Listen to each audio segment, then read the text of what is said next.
ओम शांति। आज 17 सितंबर 2024 के बाबा के अनमोल मधुर महावाक्य सुनेंगे। आज की मुरली में बाबा कहे,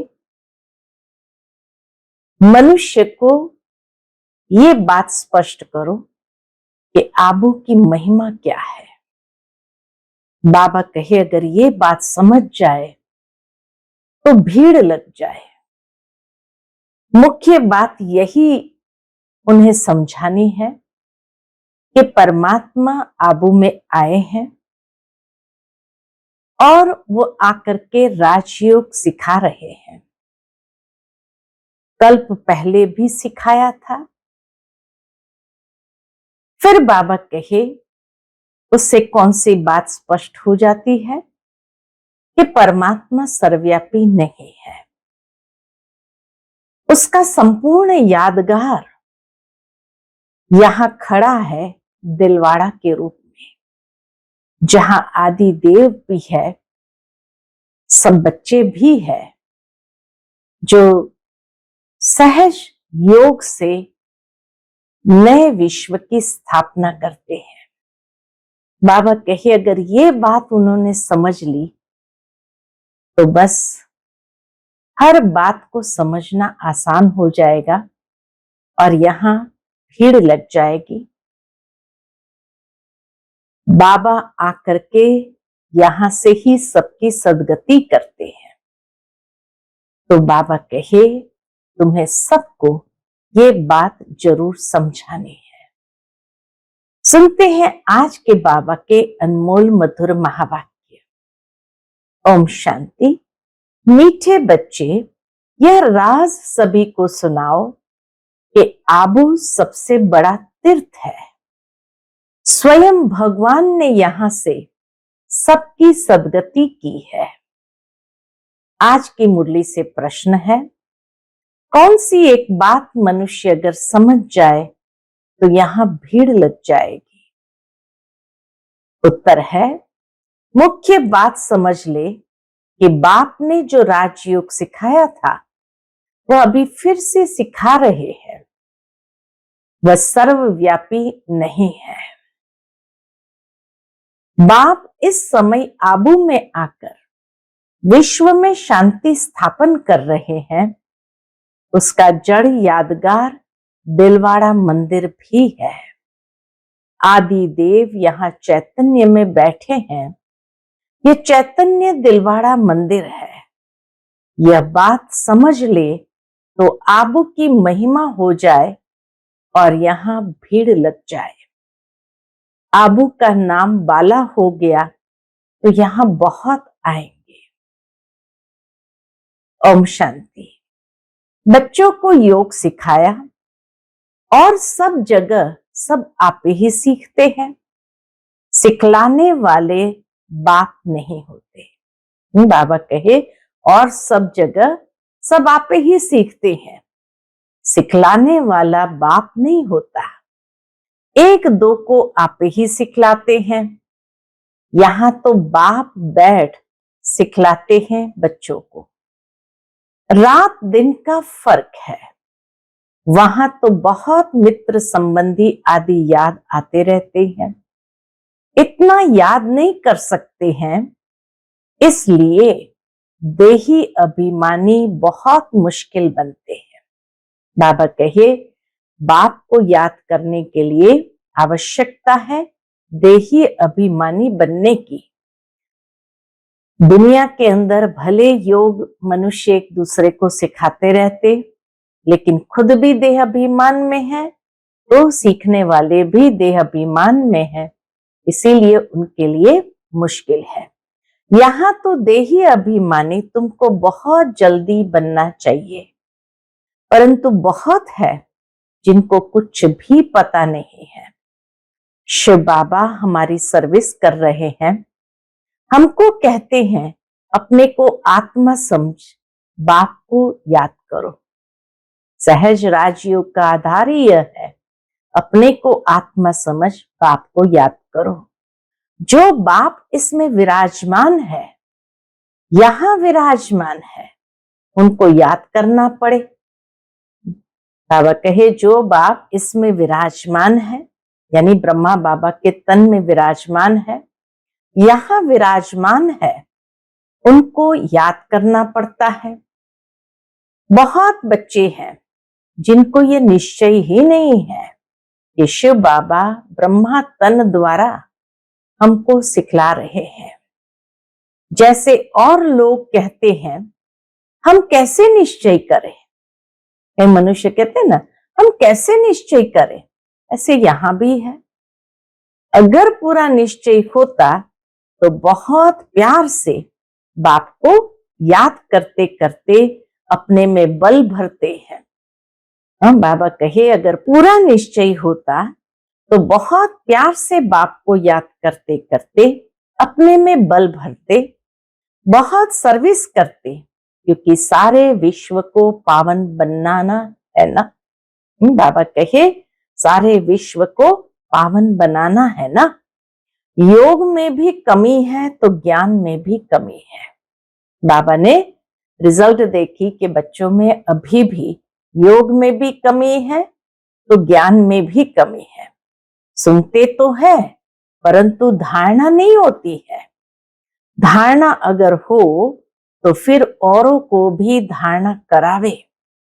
बाबा ने समझाया था, वे लोग कॉन्फ्रेंस आदि करते रहते हैं, विश्व में शांति चाहते हैं, परंतु विश्व में शांति कब थी, किस प्रकार हुई थी, वह कुछ भी नहीं जानते।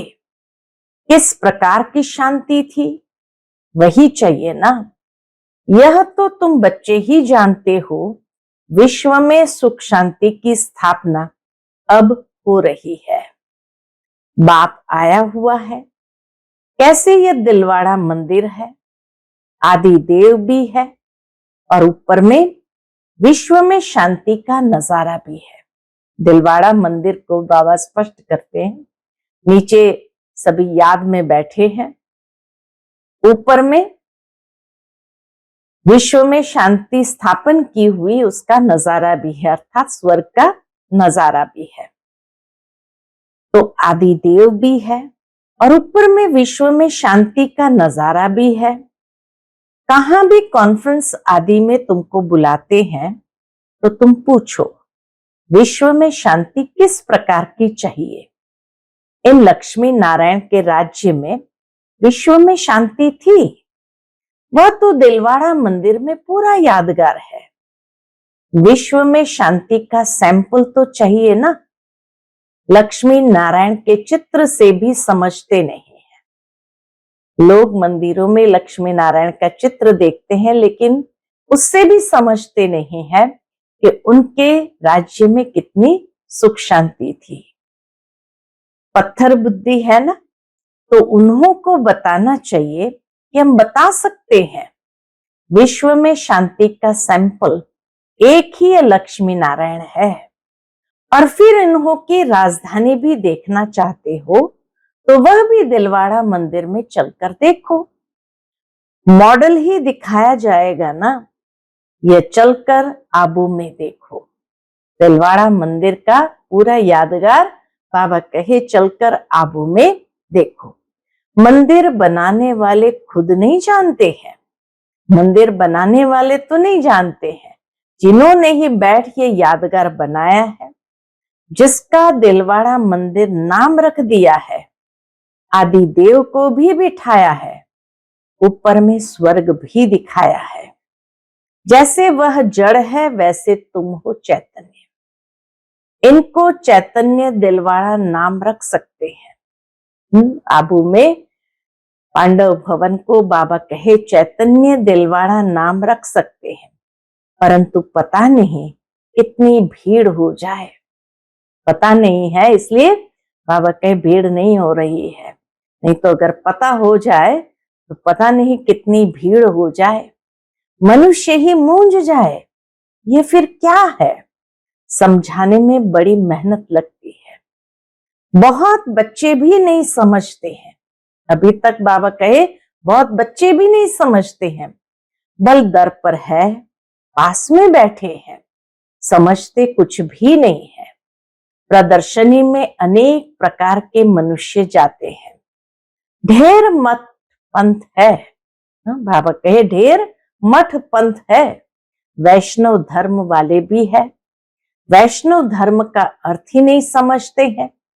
श्री कृष्ण की बादशाही कहाँ है जानते ही नहीं।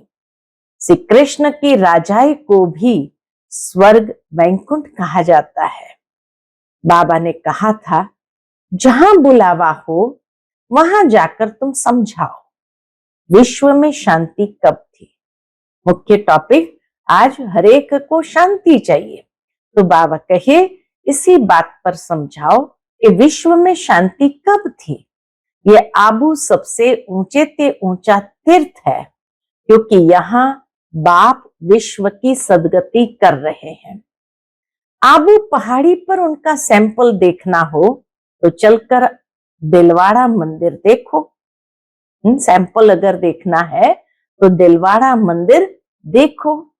विश्व में शांति कैसे स्थापन की थी उनका सैंपल है।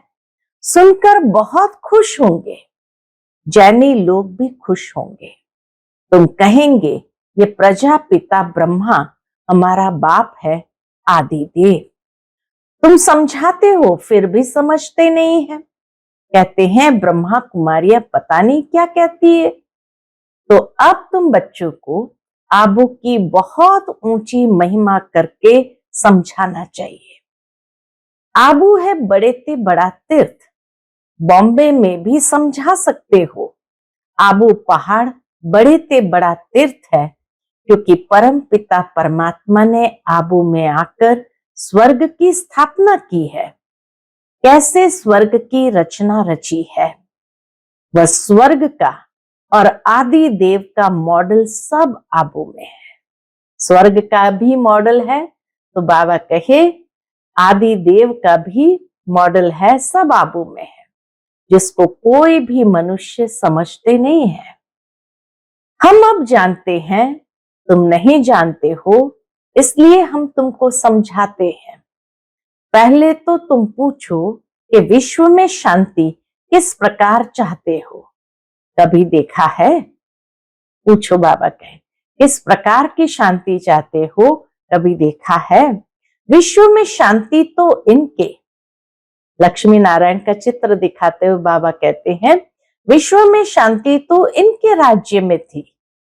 एक ही आदि सनातन देवी देवता धर्म था, इनकी डिनायस्टी का राज्य था।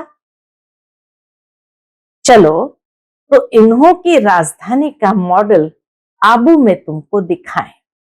यह तो है ही पुरानी पतित दुनिया, नई दुनिया तो नहीं कहेंगे ना। नई दुनिया का मॉडल तो यहां है। नई दुनिया अब स्थापन हो रही है। तुम जानते हो तब बतलाते हो। सभी नहीं जानते हैं, न बतलाते हैं, न समझ में ही आता है। न जानते हैं, न बतलाते हैं, न ही उनकी समझ में आता है। बात है बहुत सहज। ऊपर में स्वर्ग की राजधानी खड़ी है, नीचे आदि देव बैठा है, जिसको एडम भी कहते हैं। वह है ग्रेट ग्रेट ग्रैंडफादर।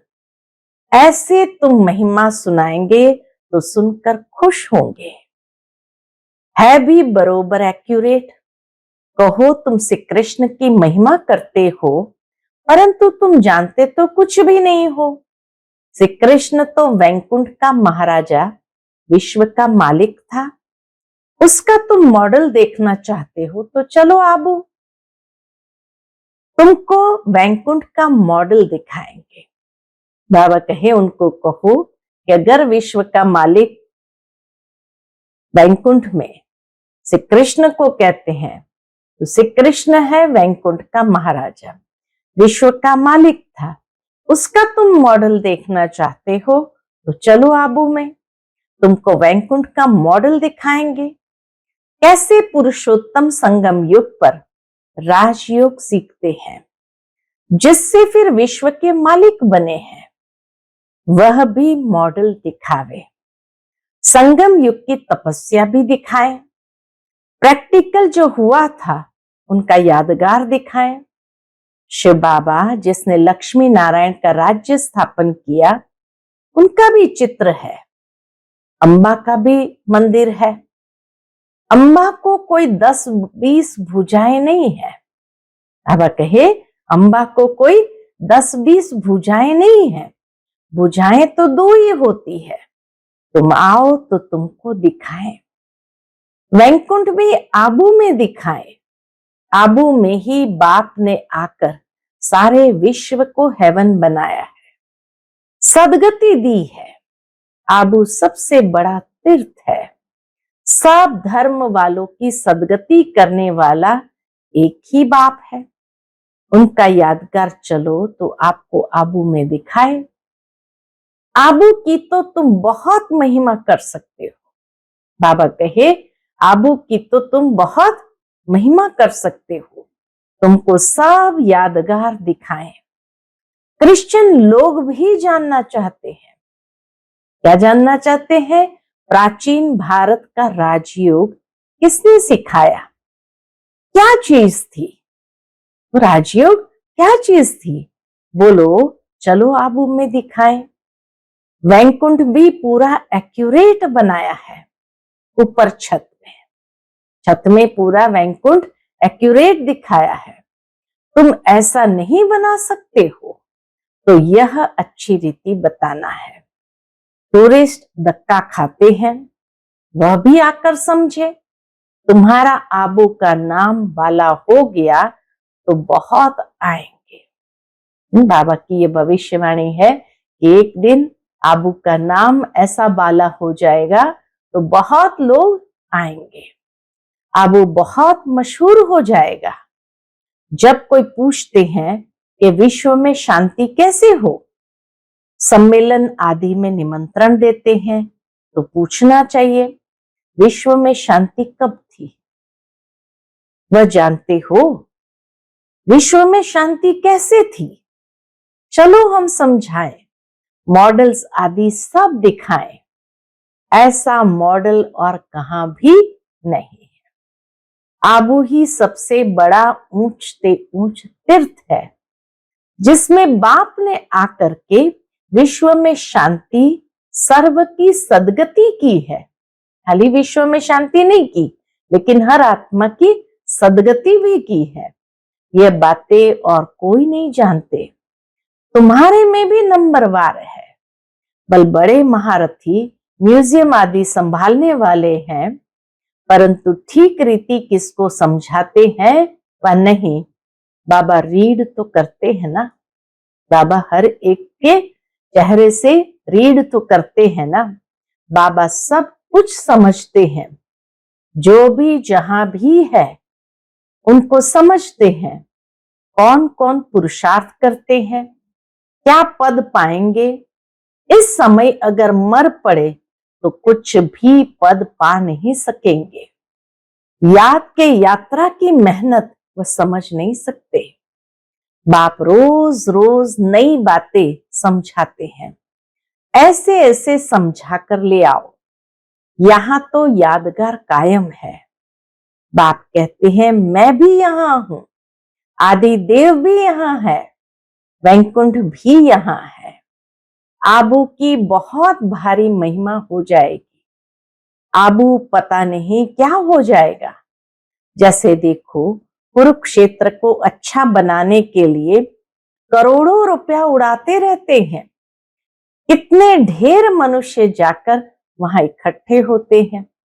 कहा जाता है कि कुरुक्षेत्र पहले बहुत छोटा सा कस्बा था। फिर 1947 में आकर के उसको कुरुक्षेत्र नाम दिया गया और फिर उसको डेवलप करने में करोड़ों रुपया खर्च किया गया। तब जाकर के डिस्ट्रिक्ट लेवल तक उसको ले आए। तो बाबा कहे इतने ढेर मनुष्य जाकर वहां इकट्ठे होते हैं। इतनी बदबू गंदगी होती है, बात मत पूछो। साकार बाबा का तो देखा हुआ था, कितनी भीड़ होती है। समाचार आया था कि भजन मंडली की एक बस नदी में डूब गई। ये सब दुख है ना। अकाले मृत्यु होती रहती है। वहां तो ऐसे कुछ होता ही नहीं। यह सब बातें तुम समझा सकते हो। बातचीत करने वाला बड़ा सेंसिबल चाहिए। बाप ज्ञान का पंप कर रहे हैं। बाबा बच्चों के अंदर ज्ञान का बल भर रहे हैं, पंप कर रहे हैं, बुद्धि में बिठा रहे हैं। दुनिया थोड़ी इन बातों को समझती है। वह समझते हैं नई दुनिया का सैर करने जाते हैं। बाप कहते हैं यह दुनिया अब पुरानी गई की गई। वह तो कहते हैं 40,000 वर्ष पड़े हैं। तुम तो बतलाते हो कि सारा कल्प ही 5,000 वर्ष का है। पुरानी दुनिया का तो मौत सामने खड़ा है। इसको कहा जाता है घोर अंधियारा। कुंभकर्ण की नींद में सोए पड़े हैं। कुंभकर्ण आधा कल्प सोता था, आधा कल्प जागता था। तुम कुंभकर्ण थे। यह खेल बड़ा वंडरफुल है। इन बातों को सब थोड़ी समझ सकते हैं। कई तो ऐसे ही भावना में आ जाते हैं, सुनते हैं ये सब जा रहे हैं तो चल पड़ते हैं। उनको बताते हैं हम शिव बाबा पास जाते हैं। शिव बाबा स्वर्ग की स्थापना कर रहे हैं। उस बेहद के बाप को याद करने से बेहद का वर्षा मिलता है। बस तो वह भी कह देते शिव बाबा हम आपके बच्चे हैं, आपसे वर्षा जरूर लेंगे। बस बेड़ा पार है। भावना का भाड़ा देखो कितना मिलता है। भक्ति मार्ग में तो है अल्पकाल का सुख। यहां तुम बच्चे जानते हो बेहद के बाप से बेहद का वर्षा मिलता है। वह तो है भावना का अल्पकाल के सुख का भाड़ा। यहां तुमको मिला है 21 जन्मों के लिए भावना का भाड़ा। बाकी साक्षात्कार आदि में कुछ है नहीं। कोई कहते हैं साक्षात्कार हो, नहीं बाबा को कहते बाबा साक्षात्कार हो, तब बाबा समझ जाते हैं कुछ भी समझा नहीं है। साक्षात्कार करना है तो जाकर नौधा भक्ति करो, उससे कुछ मिलता नहीं है। करके दूसरे जन्म में कुछ अच्छा बन पड़ेंगे। अच्छा भक्त होगा तो अच्छा जन्म मिलेगा।